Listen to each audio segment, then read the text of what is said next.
Hey everyone, it's December 17th, and that means that if today's your birthday, you share it with serial killer Raymond Martinez Fernandez, one of the Lonely Hearts killers who murdered perhaps as many as 17 victims in the 1940s.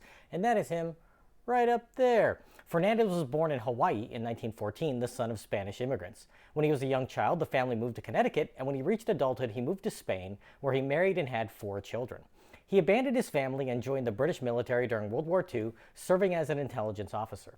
After the war ended, he headed back to America, and on the voyage across the Atlantic, a steel hatch on the ship he was on fell on his head, fracturing his skull and causing brain damage. When Fernandez arrived, he spent time recovering from the injury in a hospital, and when he was released, he was arrested for stealing some clothing, spending the next year in jail. His cellmate taught him about voodoo and black magic, with which he became obsessed, later claiming that he used black magic to develop the power to attract women. Upon his release, he moved to New York City and began answering personal ads from lonely women. He would wine and dine them before stealing their possessions and savings. Most victims were too embarrassed to report what had happened to the police, so he never faced any legal scrutiny for these activities. He even took one victim on a trip to Spain, where he introduced her to his wife and children who he had abandoned years earlier.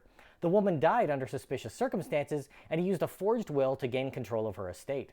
In 1947, he was back in the U.S. and answered an ad placed by Martha Beck, who was a single mother of 2 small children born out of wedlock. And if I'm still doing these videos next year, look for a video about her on May 6th. She followed him to New York from her home in Florida and quickly became an accomplice in his efforts to steal from more lonely women.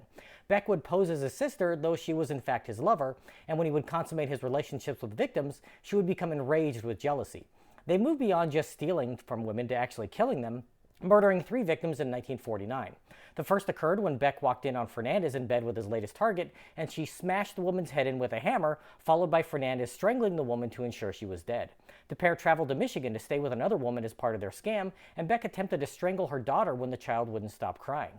Fearful that the woman would notice bruises around the girl's neck, Fernandez shot the mother dead before Beck drowned the infant in a bucket of water. Police were suspicious and arrived at the house where the murderous pair were apprehended. He confessed, thinking that doing so would keep him in Michigan, where there was no death penalty. But they were extradited to New York and accused of 17 murders in all, being convicted of 3 and sentenced to death. In March of 1951, they were both executed by electric chair.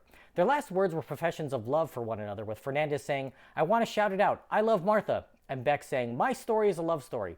In one final indignity, Fernandez was played by Jared Leto in the 2006 film Lonely Hearts. If this is your birthday, I hope you have a great day. Leave me a comment so I can wish you a happy birthday. If you know someone whose birthday it is today, send them this video so they can find out all about their birthday twin. And to Raymond Martinez Fernandez, I say, happy birthday, you bastard.